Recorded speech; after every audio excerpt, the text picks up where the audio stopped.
presentation followed by a Q&A session. Before we begin, I would like to introduce Professor Chow.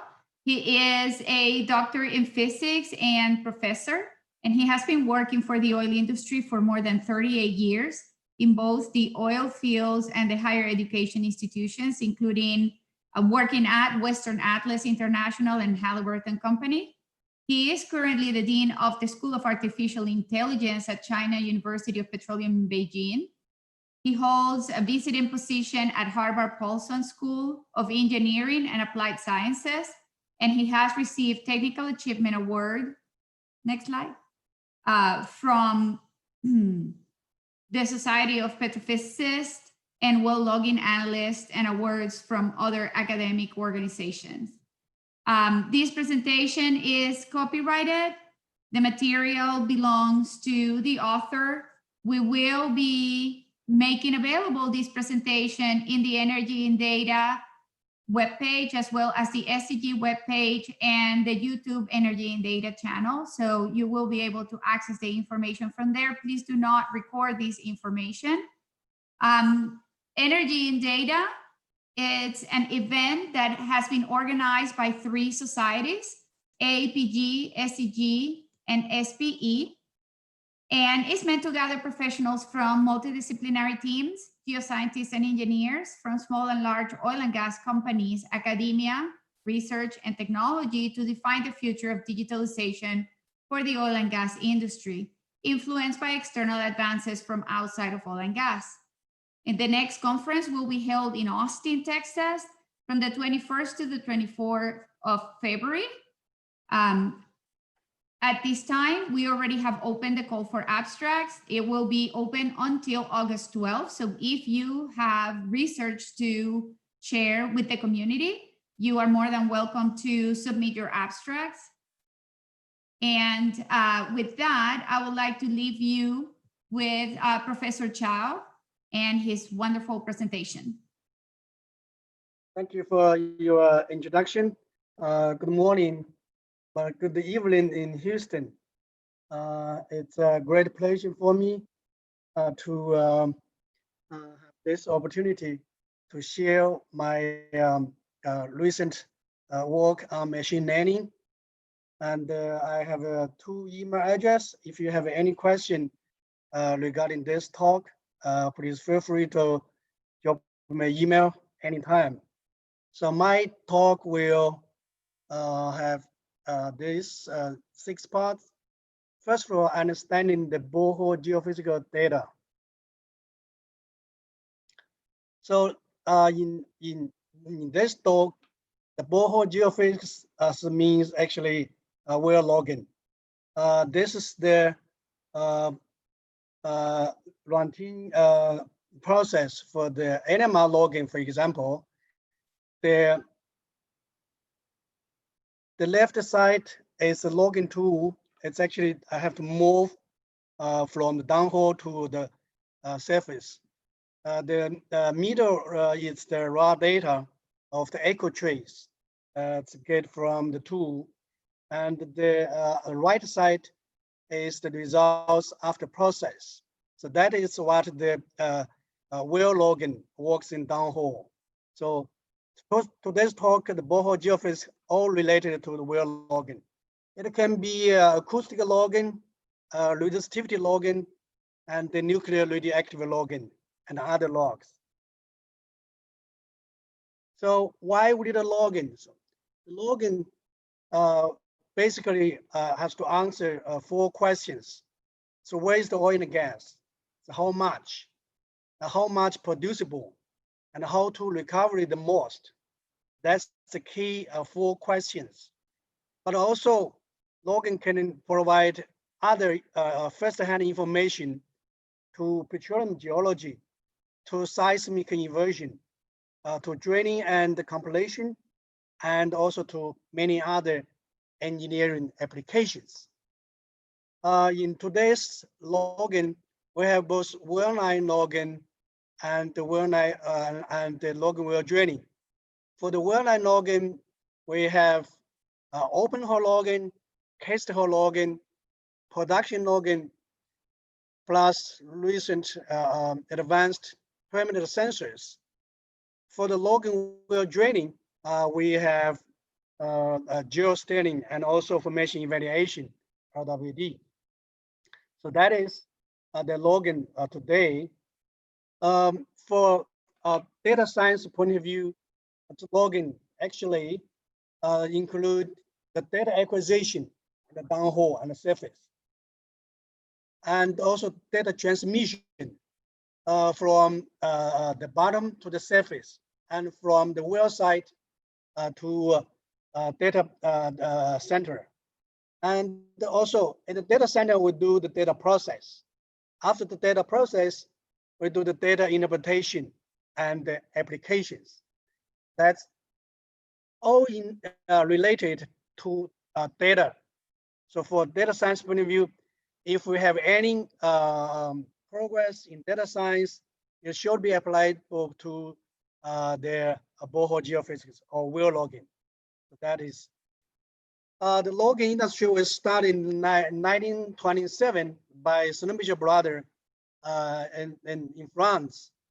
But after that many years development, we have a conventional log, or we call the triple combo, including 9 different logging logs, like the SP, gamma ray, caliper. There are 3 resistivity logs with different depths of investigation, and also the porosity logs for from their acoustic, from neutron and the density. So that is the fundamental for the conventional logs. From this log, we can do data process to get the mineralogy, get the porosity and the water situation, and maybe a TOC for the unconventional. So based on these process results, we can make a decision on where's the oil and gas and how much. So like this. This one, we have an upper sweet spot and a lower sweet spot. Before doing this final decision, we might need a core analysis support for that. But after that, besides on the conventional log, today's technology also have the imaging log. So basically like this cake, we have wearable fluids imaging, so we can get a 3-dimensional, 3 phases dynamic information for the wearable fluids. And the second level is a case imaging, and included the case quality and engineering information. And then the third level is the semantic imaging to get the semantic quality information. And then we have the fourth level is open hole flash zone imaging, so we can get the texture, fracture, geological information. And then we have an inversion zone imaging to get the formation parameters distribution. Finally, we're able to have the imaging uninverted zone to get the formation parameters distribution and do the final fluids identification. So that is today's technology. So from this one, you can see the characterization, characteristics of the borehole geophysical data. So it's a volume, a lot of data. And we have a variety. So you have conventional imaging, we have different information, and the velocity, so the change rapidly, and the volume especially.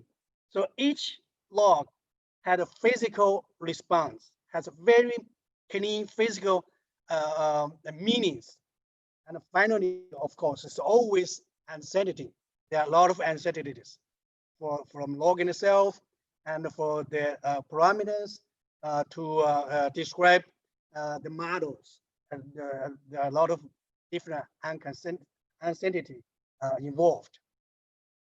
So that is the logging, understanding the data. Of course, we have a lot of very nice textbooks available to understand the data, including the NMR logging. That was I wrote in 20 years ago when I was in Halliburton. And then the another one I'm still working on is a practical NMR for oil and gas exploration. It's supposed to come up early by the Royal Society for Chemistry. And the last very good book to describe the principles and the methods by MIT people, Hua Wang and Professor Lafay Toxas. and borehole acoustic logging. And also for the log applications, the very good book by Darwin Ellis, Julian Siegel for well logging for as scientists. There are a lot of things I learned from this book. And this is the first one, I understand the data. The second one is revisited the procedure of log analysis. Okay, so for log analysis, there's one of the biggest milestone with 1942 by Arch. He developed the Arch equation. The Arch equation provide us the understanding between the porosity, resistivity, and the water saturation. And it guide actually developing logging tools and methods for many, many years. So basically this equation is the water saturation related to resistivity and porosity. So for many, many years, the logging tool and methods really focus on porosity and resistivity. But we also need to understand that this equation is empirical and it's a statistic, but the physical mechanisms are unclear. Many years, people try to understand the physical mechanisms, but I doubt it's really we can doing this in different way, but nobody has a very clear physical mechanism. But another way is incidence relation. It's not a causation relation, but it's still interpretable. So Arch was great. It creates picture physics, which is a fundamental of modern log formation evaluation. All the log analysis, actually, it's based on the picture physics created by Arch. So based on Arch, we actually doing this, like for example, we have the triple combo, we have the meshing logs for 9 logs. Then another very important part is the formation model, which is the parameterized formation model. You can be very simple, like a porosity, saturation, and through the Arch equation, you can calculate the SW. Then based in a very simple case, you have SW, for example, it's greater than 60%, we can identify as water, less than 40%, then for oil, and the in between is the mixture. So we have the results like this one. So that is a very simple way we do the log analysis for many, many years. But actually, the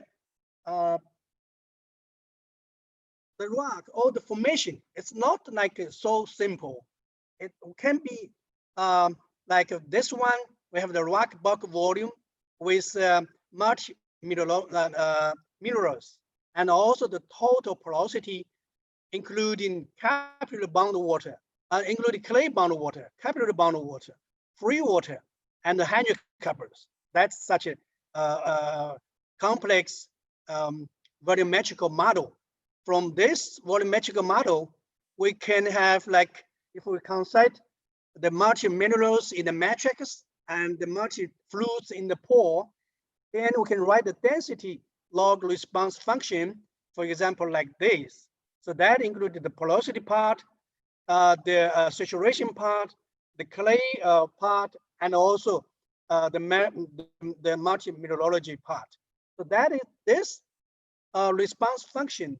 It's non-linear. You cannot solve simply like the one before. So in that way, how can we do that? So we do like this. So we have an objective function with constant conditions.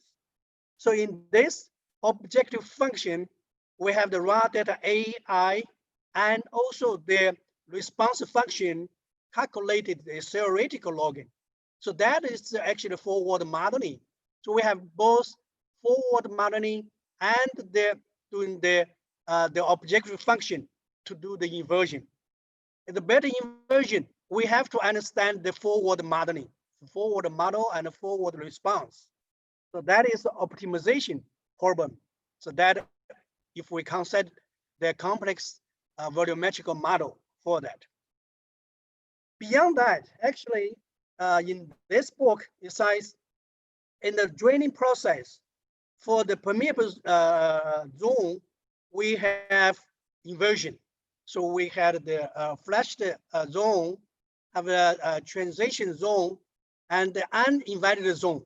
So actually, radically, it's changed. For example, changing the fluids and we're changing the resistivity. In that way, like each company, so Schlumberger, Halliburton, they developed their own model like this. So that it will be, if you want to get the true resistivity, you have to do a lot of calculations. It's not like the real measurement, it's already in the resistivity. So in that way, you get the real resistivity, you have to do like the inversion process. But before the inversion process, you have to also understand the forward modeling. So that is another part. So in other way, so to the true resistivity, we do this in inversion process to get the RT, RXO, and the depth of inversion. After we finish this, then we have all the other logs plus the resistivity results to get to have this process, the inversion, and finally to get the results for the porosity, water saturation, and the volume for different mineralogy. So we finish the process. That is what we do for the log analysis. So that way we need to be careful. First of all, the parameterized model for formation is essential. If you don't have this, then you cannot do the inversion and the process. The second one is forward modeling is critical for our process. Okay. The third one is normalization for different logs are very, very important. Different logs, they have different way for the normalization. And the fourth is the process result. It's a probability distribution. Okay. And in addition, we have to consider the complexity. The log process is always an undetermined problem with multi-solutions. So that is we have to keep in mind. The second one is uncalculated parameters for formation model. The formation model is always complicated. We don't have enough parameters to describe it. And the third one is uncertainty. It's always and it's a big issue we have to be considered. That is for the log analysis. So that will revisit that will help us to understand the machine learning process. The third one is building data drive machine learning algorithms. We have something normally, for example, in the geophysics or in the borehole geophysics, there's an input and output. That is with knowing the effects and functions. That is something we call it a causation problem. Okay, we know the functions, but in many cases, we actually don't know how to map the input to output. But we do have enough data. So then we can still understand and realize the map through machine learning. That's a machine learning. It's a simple way we understand machine learning. Okay, there's an input, output, but we don't know the effects. So, but for the data drive from input, output, we have all this data to do a machine learning. We develop a AI model. So then for the new input, through the machine learning model, we can do the prediction for the output. That's the way we do the machine learning, and we don't know the effects. That's the way to do. So when we build a machine learning algorithm, we the basic neural like this one, we have the weight, we have the bias, and we have an activation function. So the inputs and outputs for single neural like this one. So we have a neural network. We have the input x, x1 to xn. We have an output y from y1 to ym. So in between, we have a hidden lines. So we have different weights, different bias, and different activation functions. So we can build this neural network there are many different ways to do this. We can either use the existing ones, or we can build ourselves. So then we do this to training, to have the output, to training this compared to the real output. Then we minimize the differences. So we can training their networks to get the weight and the bias, change the weights and the bias, training the networks. That's the basic principles. So when we try to build a neural network, so the process is we have the data sets, and we want to have the prediction for the outputs. And then the middle is the model neural network. When we build the neural network, we need the data, we need the other information. Then based on this, we build a model building architect, the model. Then build the model or the neural network. Then we train them, generating the prediction results. This is the training process. To generate the prediction results, we need to compare with the true volume. Then we evaluate the accuracy of the prediction volume and results. And then if not agree well, then we do a backward propagation to tuning the weights and the bias to retune their neural networks, and do again to reach the final minimize the difference between the true volume and the predictions. And then we'll produce the usable model. That's the process of that. There are very good review articles published in Science last year by this gentleman, the machine learning for depth drive discovery in solid phase geoscience. This is a real good article. I think we in geophysics and Borehole Geophysics, everybody needs to read it.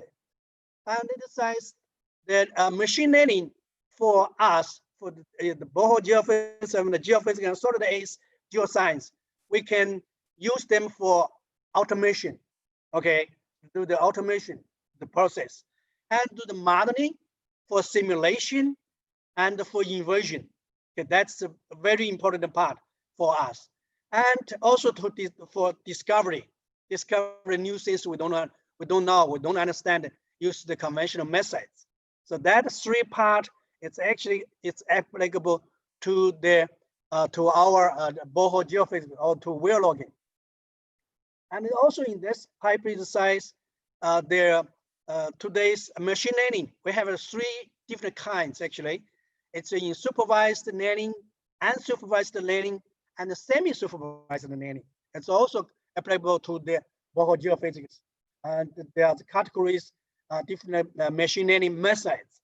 And all these methods give us the algorithms and also the direction of how can we change or architect the neural networks. So I'm not to repeat here. And in the geophysics, Borehole Geophysics Society, in 2018, December, there's a very good special issue on the Picture Physics magazine. That's the SPWA Journal of Formation Evaluation and the result descriptions. It says the data drive analytics in logging and the picture physics. And it shows us how to do the machine learning through data, through training, testing, and the architect the neural network. And that's a really good special issue. There are many very good articles to help us. And another thing I need to point out that one picture as of December of 2019, the published last year, there's 1,933 articles. How much? It's 1,155 articles AI related. It's almost 60%. So that means in this community, we have a big impact to the whole research about machine learning to the whale logging.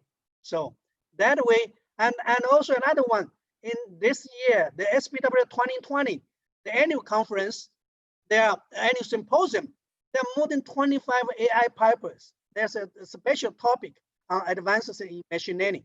So people, we all are very interested in this topic. Then how can we do it? Okay, I will show you some examples we are doing Right. So how we do it? The borehole geophysics machine learning examples show it. So doing a machine learning example, doing a machine learning for borehole geophysics. First of all, we need a data set. Okay, as before, we said how to understand the data set. You understand the data sets, you will help you to build a better algorithms. This is the data set. The data sets include all the logs and maybe others, like for example, the core analysis results and also the geological results. So that is the data set. The first, number one important thing, we are analyzing the data. The data side says it's very, very important. The second one, we need to label the data sets. The label data sets, including you might need to clean the data. So there's a lot of duplicated or some of the fake data. You have to remove it. Then after that, data cleaning, we need to label the data. How to label it, I will discuss later. The third one, we build the network and train the network. So the network, as I mentioned before, the inputs. You need to clarify what the inputs. Of course, logs is inputs, and then build the hidden layers, and then we determine the outputs. And after that, we training this. So that is the build the network and train the network. And the fourth step is testing the network. Okay, after you build and train, you do test with the easy data sets first, and then with the medium data sets second, and train with the hard data sets. So you train all the test the network if it works, or the quality of works. Then if it works well, that's fine. But we still justify the data, the fuses, and also their networkers. So after we adjust, we need to redo or back to the third step, redo it, okay? And the most important part is this step 2, 3, and 4, these 3 parts. So training training a machine learning model is not so easy, okay? So a lot of work you have to do for the data sets, the labels, and also their testing. So that is, we discuss with the AI people sites. When we do a job like this, we most likely will need 1 expert in AI and 6 domain experts. That is the manpower we do it. That's developing a machine learning model for the borehole geophysics procedures. So then the problem is how to label the borehole geophysics data. That's most of the time it's actually bothering me a lot. How to label the data, it's very, very critical. So what the labels means, so my understanding is the label, it means name them. How can you name the logs? Okay, what that logs mean? Okay, for our conventional logs, the most important thing, first of all, is the lithology. We need to name, label them with lithology. Okay, what is the log, the line caves corresponding to the lithology. And the second part is the fluid typing and the piezo identification. So only, for example, only for the conventional logs, most likely we need to name the logs with lithology, with fluid typing, and the piezo identification. So that is label want to do. Okay. The problem is how can you label with lithology, with fluid typing, and with piezo identifications. So this is one of my colleagues group did a job. They have more than 1,000 wells. So processed, they have 200 wells were selected to label for both lithology and fluids. So I have made some modification for the format. It's not like a usual format you see for the data related issue. So So that is the log-like. And then wells was labeled for both lithology and fluids based on core analysis, okay, based on the well testing and also on the perforation results. So that's not so easy for 200 wells. And the machine learning algorithm they used is a non-short-term memory neural network and LSTM, and also CNN, BILCM, and the traditional deep learning neural network, and the text convolutional neural network. They used these algorithms, and all the algorithms are used for the parameters we have is 4 million to 30 million weights we used for the process, build the machine learning neural network. After that, we test with, for example, this is the true lithology. We calibrated with core analysis. This is the machine learning lithology trained with 13 wells. And this is the machine learning lithology trained with 20 wells.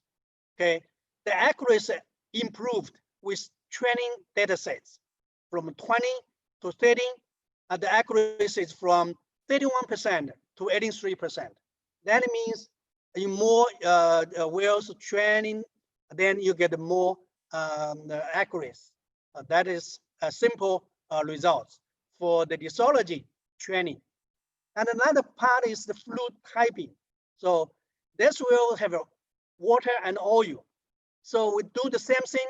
This is the fluids we get from the core analysis and also the perforation testing. So this is the results for 20 well data set training, and this one the 13 well training. Okay, the accuracy actually improved from 76% to 39%. So to get more data sets for training, you get more accuracy of the results. That's the results. Okay, this label process it's very hard actually, and almost impossible to a regular job. You do such a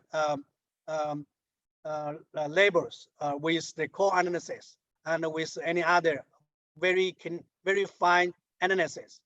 So how can we label the borehole geophysical data? It's really a big issue. We cannot do like before process. So how can we process? We're back to this, okay? We're back to the login process for the RT, RXO, and the depth of inversion zone. That is the first one for the inversion to get the true resistivity. And the second one is from all the logs, including resistivity log, can get the porosity, get the water saturation, and other information. So we're back to this one. This one, as I said before, it's really rely on the forward modeling. So can we do the forward modeling for the labs? The answer is yes. And then how can we do it? So that is the forward modeling to generate the data sets for training and testing. So when we do a forward modeling, we have to have, for example, first of all, it's a formation model, okay? You need to consider the formation model. So from logs, different logs, we can have a formation model, the response functions. Like you need to consider the geological information, the volumetrical formation model, and also the core analysis results. So that's the number one issue when we do the forward modeling. The second one you have to consider is the borehole environment. Okay, have to consider the draining fluids and the inversion process. You have to consider the zoning. Okay, the zoning formation. And in addition, we have to consider the logging tool, okay? Because the different logging tool have a different depth, have a different resolution, have a different response functions. So that is a formation plus borehole plus 2 model. So we have to consider all of these. Then we do a forward modeling like this. Okay, we can change the formation and change the draining fluids, change the zoning, and change the logging tool. We can produce all the different logs. So that is a forward modeling to do this. Can produce a bunch of the data, so carry the data sets, and for training and for testing. After that, we did one for them and simply significantly improved all the process for almost 99%. If we know or the forward from the forward modeling. Okay, that is some of the results. So then come up to the discussion and the conclusions. In today's log analysis, like in our partner, in our collaborative, the open hole log analysis usually take like 12 hours, 8 hours for this part, 4 hours for this part.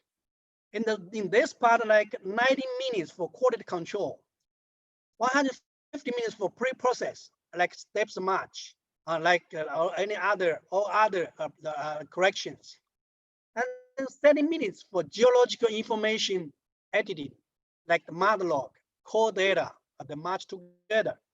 And then the 6 minutes for zoning for possible pay zone, as do it manually, okay?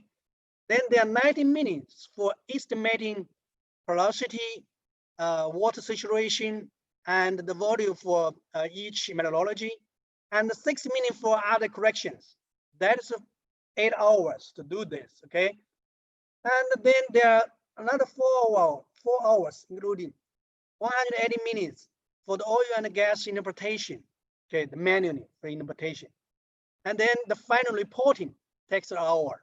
That's what time schedule for our open hole log analysis.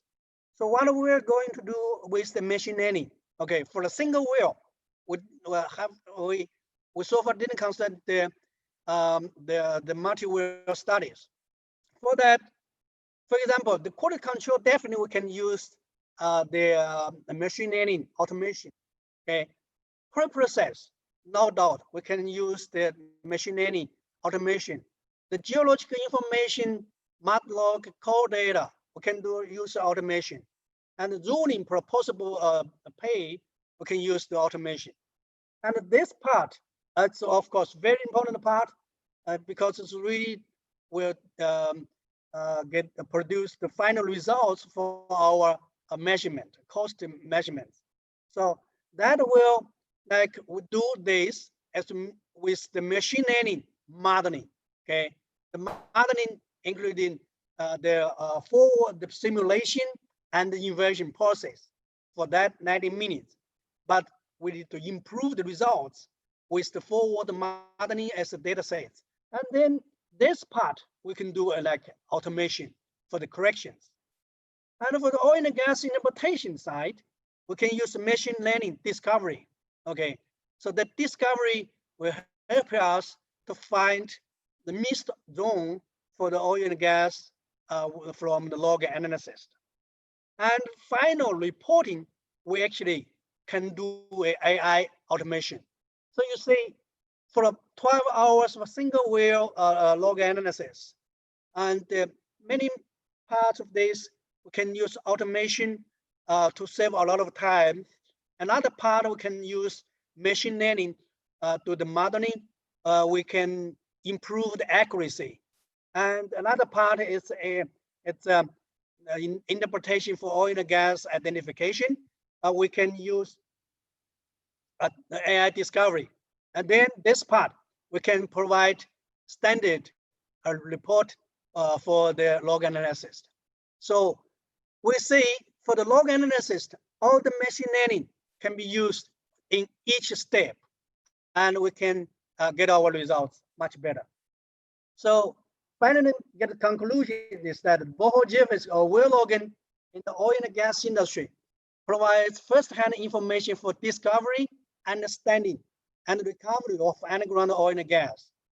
From data science point of view, well logging is the technology of connecting, transmitting, process, and interpreting, and apply data in boreholes. And all links and the whole process are possible to achieve through the applications of machine learning theory and methods. And the machine learning in borehole geophysics, however, is just started. It's not ready now. And to build a better algorithm, we need to understand the data first. Data sets for training and label are critical. Forward modeling and combining the data drive and model drive are essential. That data drive and model drive, called a hybrid drive, we can have a different way to do it. One of the way actually in the forward modeling, we have the model drive. So the data set for training and testing, it's a model drive. Then we do the inversion, it's a data drive. So that's the real combination of data drive and the model drive. This finish the talk. So that is that's the photos from MIT I took. So especially like this one, the element is always smile, right? The people like our geophysicists or the borehole geophysicists, they just studied a very tiny part, but the whole earth or the whole formation might not like this. So that is what my understanding when I took this photo from MIT main building and the east wing. And I would make acknowledgements for my university, set up the new school for artificial intelligence. And we, from 2018, we start to the research and also the students training the AI for the oil industry.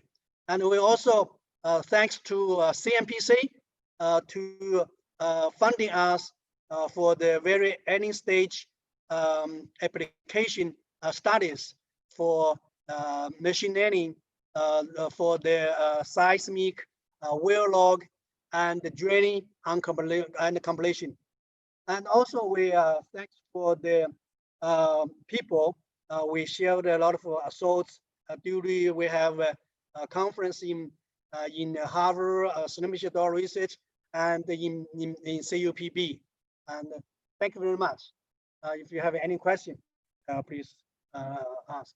Thank you.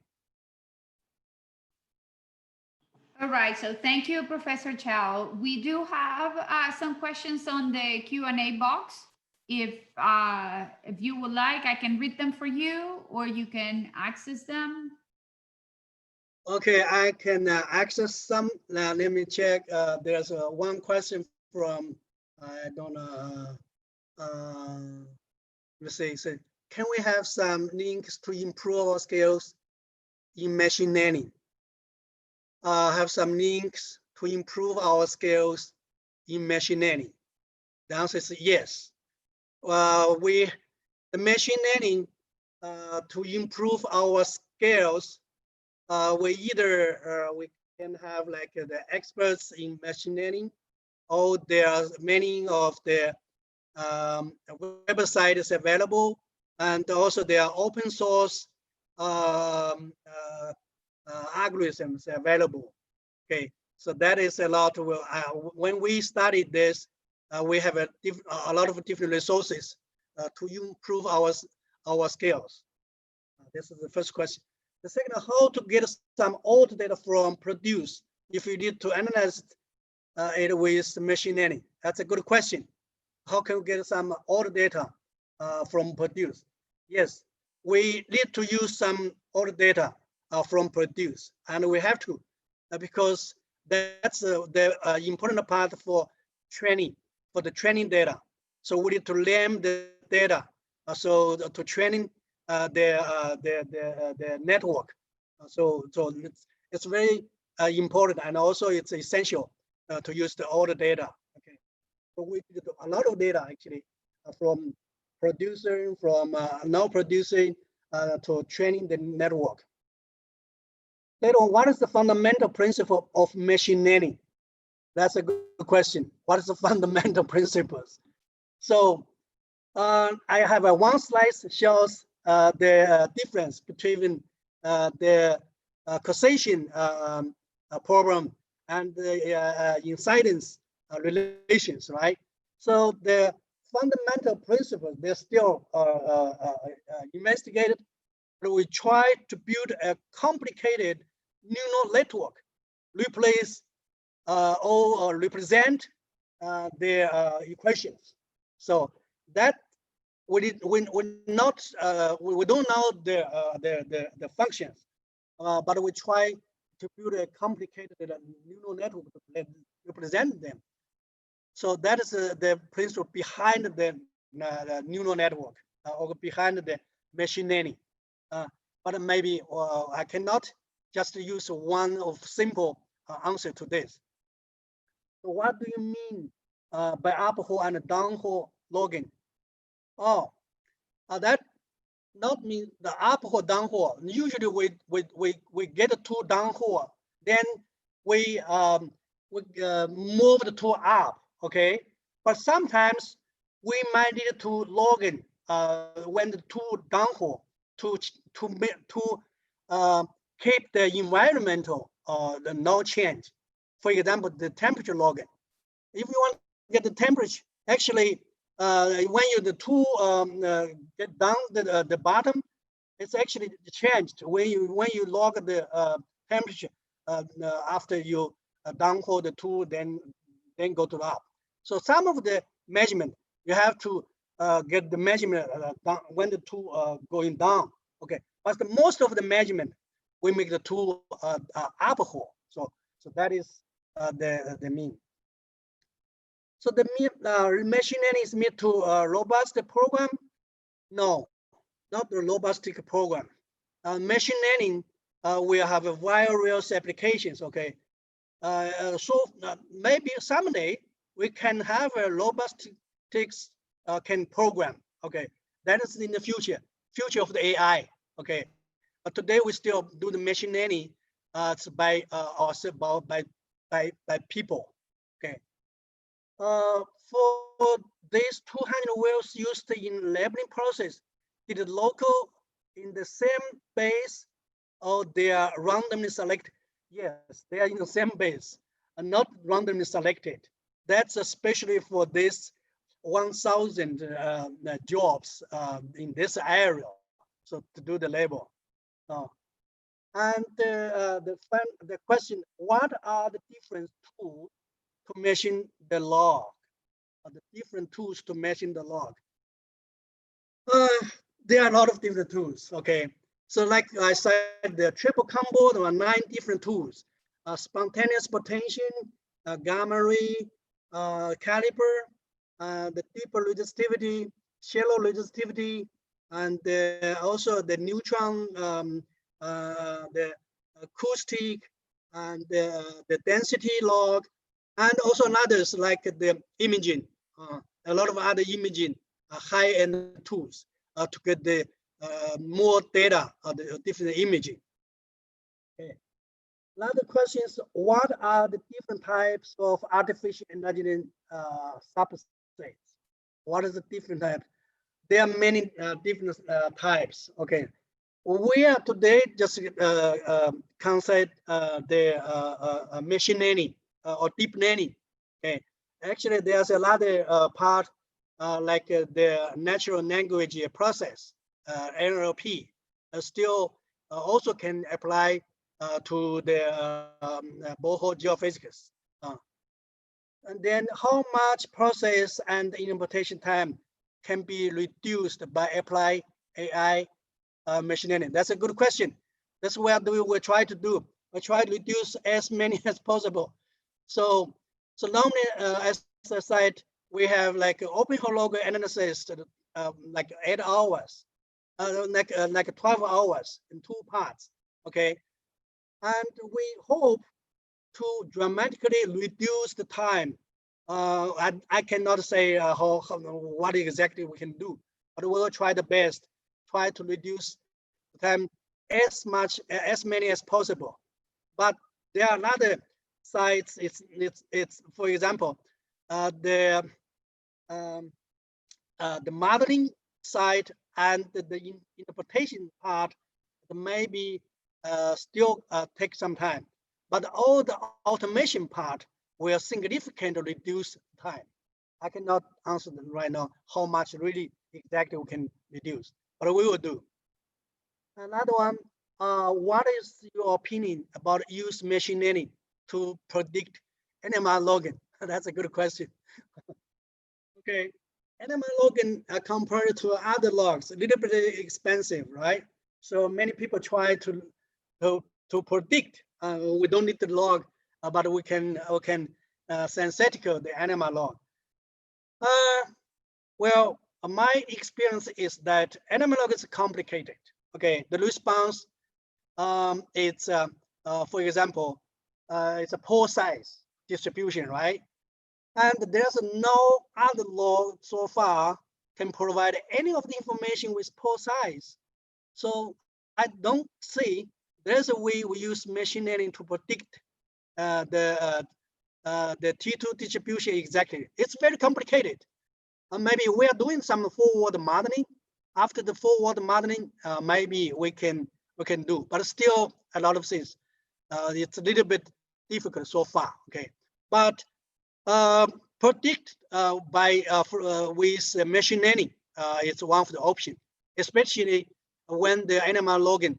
In some case, there's a missed or the quality issue. Okay, but that way we might be need to, for example, use other deep learning method to do like the IRS TM, etc. We can do. Okay, another question. Hello, Mr. Xiao. Thank you for your wonderful lecture. I'd like to ask you two questions. Can we build a wearable digital twin? That's a good question. Use data-driven method to constantly adjust reservoir parameters and introduce the idea of reinforcement learning to make the logging response fully approximated to the real log. What are the difficulties for special reservoirs, such as tie reservoirs and fractured reservoirs? In addition, we have accumulated a lot of logging interpretation experience of different types in different blocks. Can we construct a big data recommendation system to realize intelligent discriminations of log interpretation? What are the difficulties at present? That's a really good question. Yeah, because of time limited. Actually, we are doing like the wearable digital twin. Okay, it's actually based on the Borehole Geophysics. It's not the wearable, but the whole like the depth of investigation of logging. We can try to build a digital twin for that, right? And for the underground, but it's not so easy because not like the digital twin for other like the pipeline, this type of things. It's much easier. But in the underground, it's always unknown. We don't have an exact physical twin exist. So the formation, the underground formation, will depend on our understanding, and will depend on the data available. But I don't think we have enough data. The problem is the data. So how big is the data? Okay, we don't really have enough data because the formation of the underground, the earth is so complicated. It's rather, we cannot just use a very limited, it's a seismic or well logging or any other information available today to give a full description of the formation, or of the digital, or of the borehole? That's a very, very good question. We're still working on that. Thank you very much for bringing this question. Okay, so what are the difficulties at the present? The difficulty is the data. Okay, digital twin technology is available. Okay, we can use them to build somewhere if you like. Okay, some type of digital twin, but it's not the real digital twin, because we really don't know the physical twin.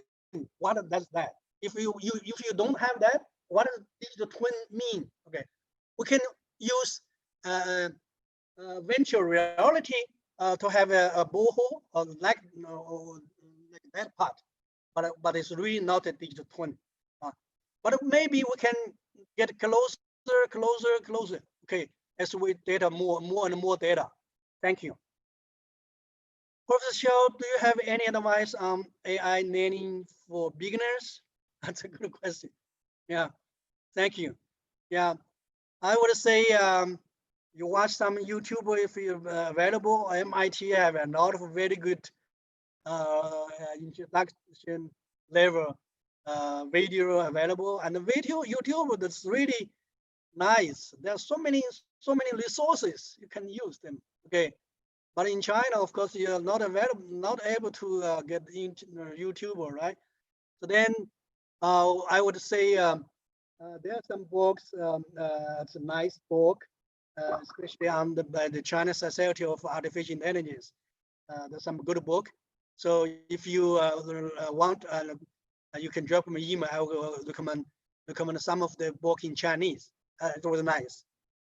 I get started in 2018. Okay, before that I was really NMR guys.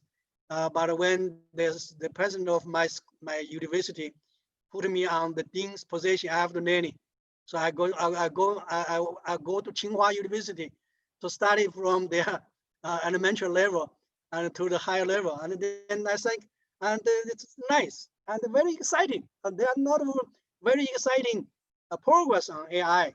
And when I read the book by Mike Tegmark, MIT, at the Life 3.0, let's get excited.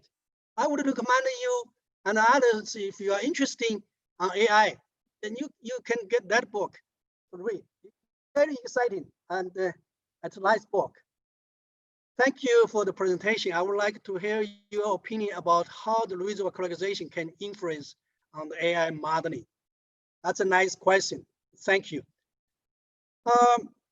Yes, the reservoir characterization can influence on the AI modeling because AI modeling is not just for the inversion. Okay, any part.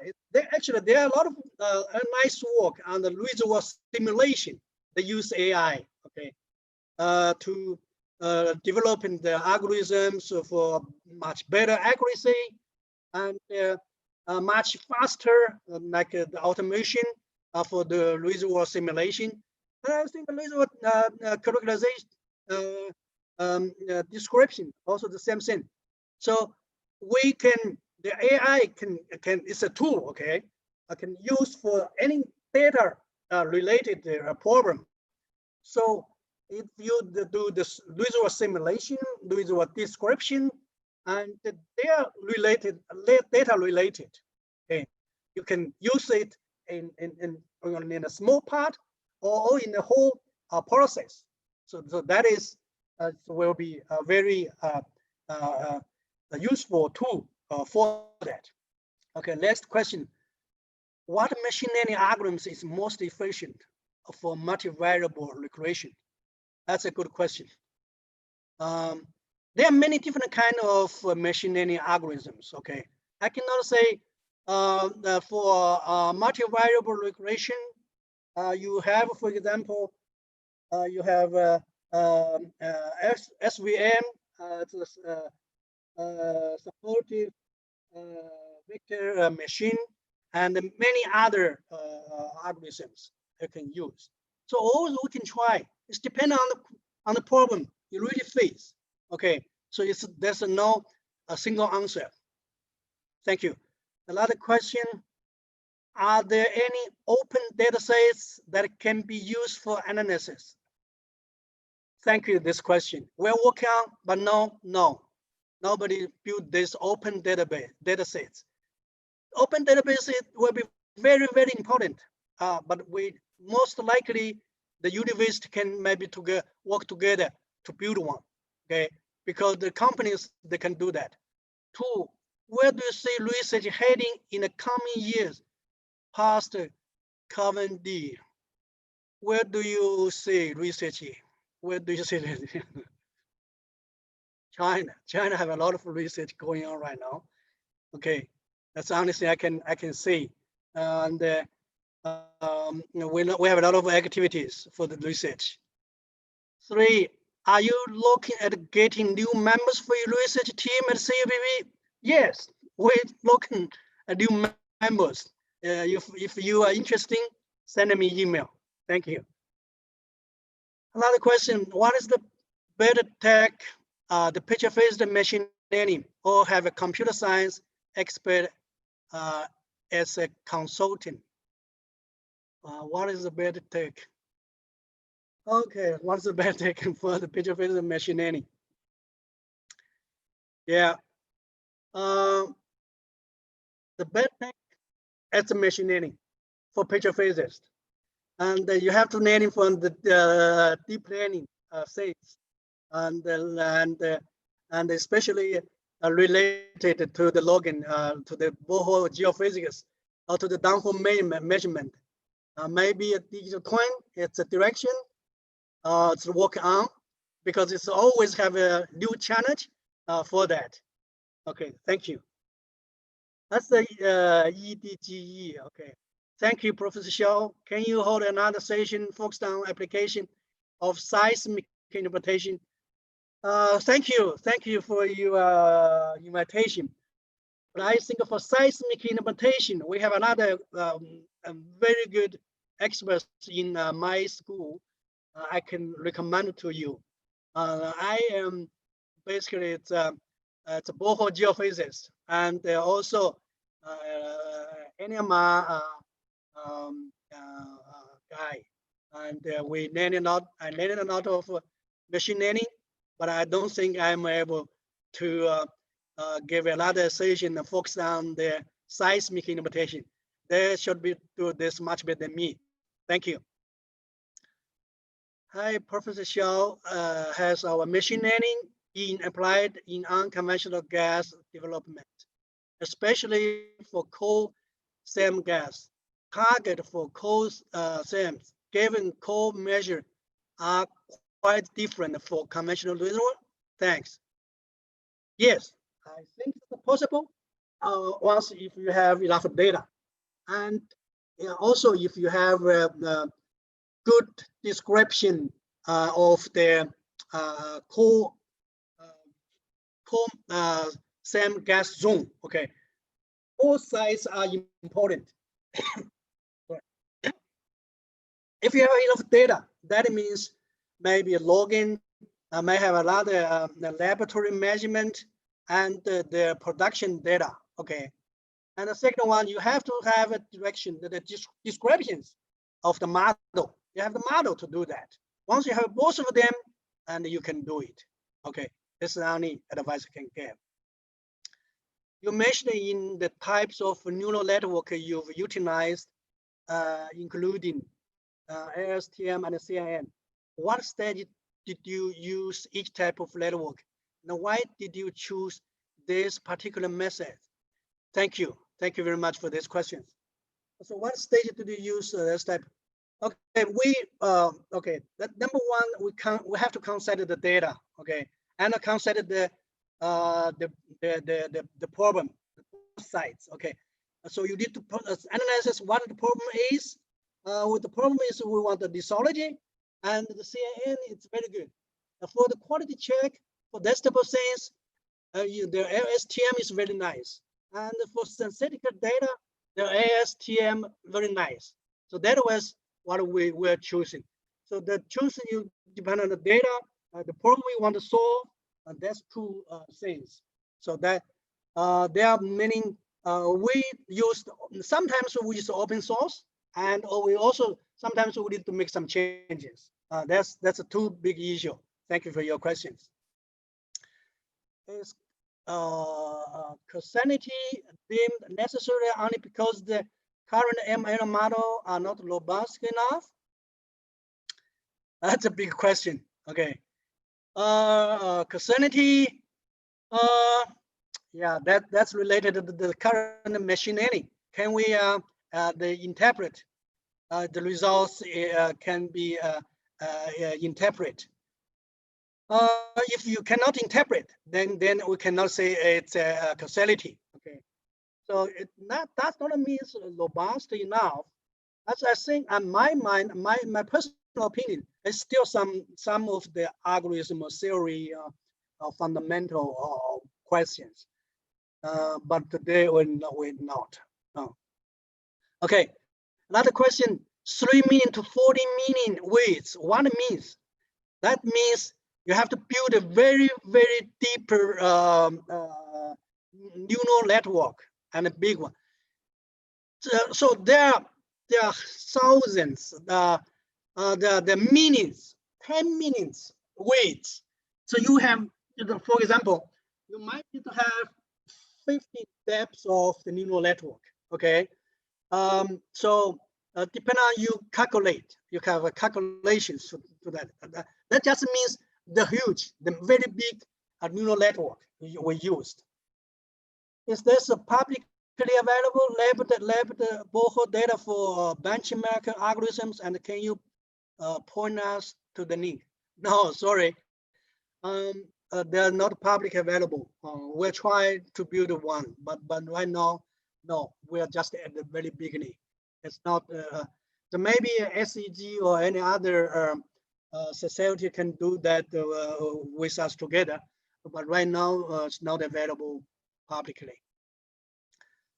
Another question: how could you manage data from different years throughout the whole history of field? Because some log caves will be affected by depletion or even water flooding projects, and the log caves for different generation will be so different too.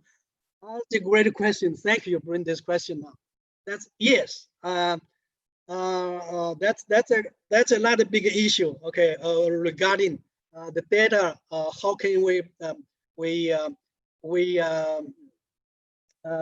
process the data? Actually, we have to do a lot of work regarding the data, because data, especially for different years, the different format, the different their water flooding related, and how to learn from that. That's a big question. That's why for logging labels it's so difficult. Okay, we cannot generally use use a regular way, just like the animals who can do the labels. It's quite easy, right? But logging, it's very, very difficult to do the label. So we need to do a lot of work. So a standardization or normalization before doing anything have the necessary. So before to do the machine learning or before to do the labels, we have to analyze the data.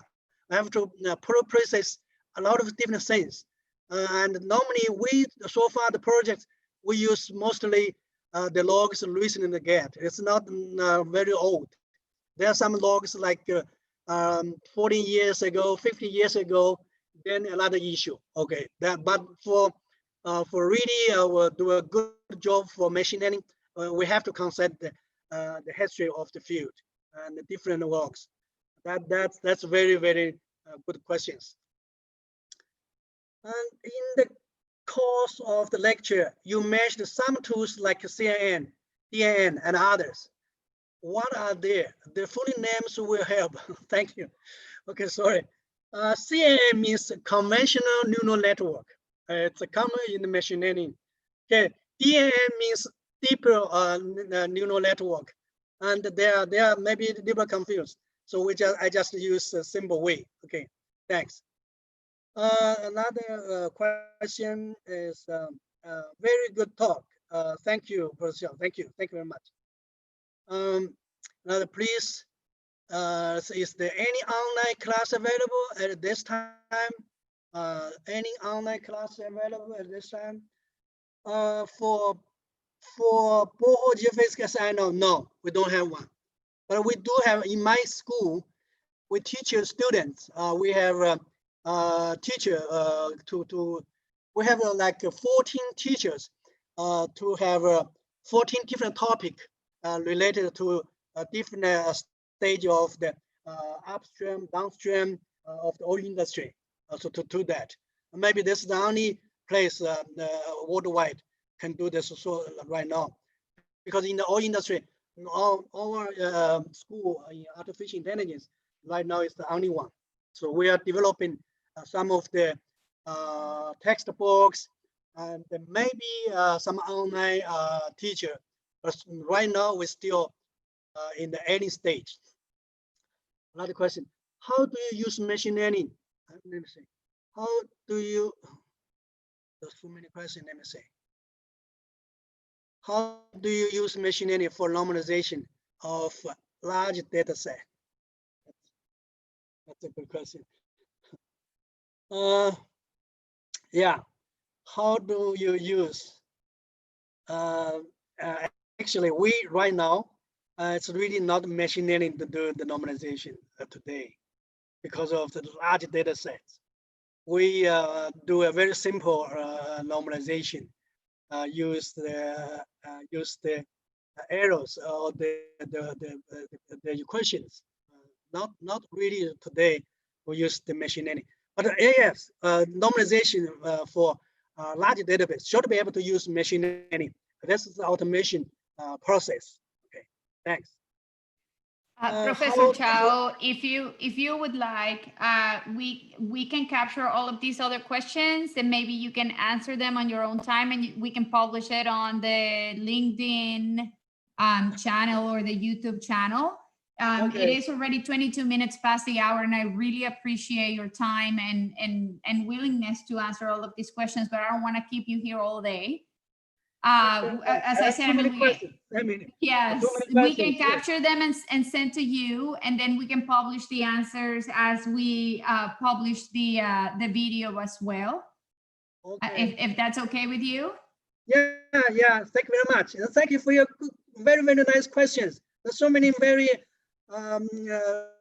intelligent questions. I like it. I would like to answer here, but sorry for the time limited. The US is already midnight. Sorry, I will try to answer by email or by another way. Thank you very much. Yeah, we want to thank you, Professor Chow, for this wonderful presentation. We want to thank everyone for attending the Energy and Data webinar series. The next webinar will be about subsurface data engineering on July 30th at 8 a.m. Central Daylight Time. We look forward to seeing you, all of you, in Austin or online, or seeing your contributions.